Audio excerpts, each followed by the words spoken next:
I talk a lot about mindfulness, and a core concept in mindfulness is the ego, and to me that's the mind's creation of an identification, a creation of a self. I am this, I am that, I am smart, I am tall, I am a victim, I'm rich, or I have a great job, or whatever it is.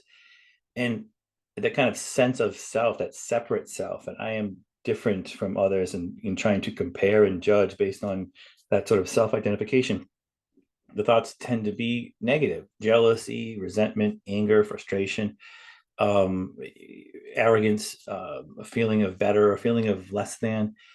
And those thoughts are generally counterproductive to moving forward in a productive way for us.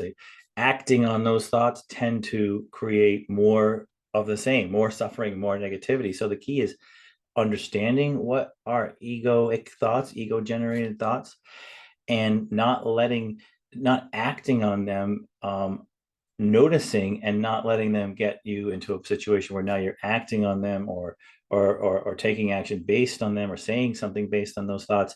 And then that is where the real problems arise. That's where the real suffering comes in, because now you've sort of opened it up and engaged others in this. So notice what those ego thoughts are, recognizing them, and ultimately getting to the root of what's behind them, which is typically some identification in your own mind of what you are, that is temporary and subjective, and always subject to being attacked or threatened, because it is temporary and subjective.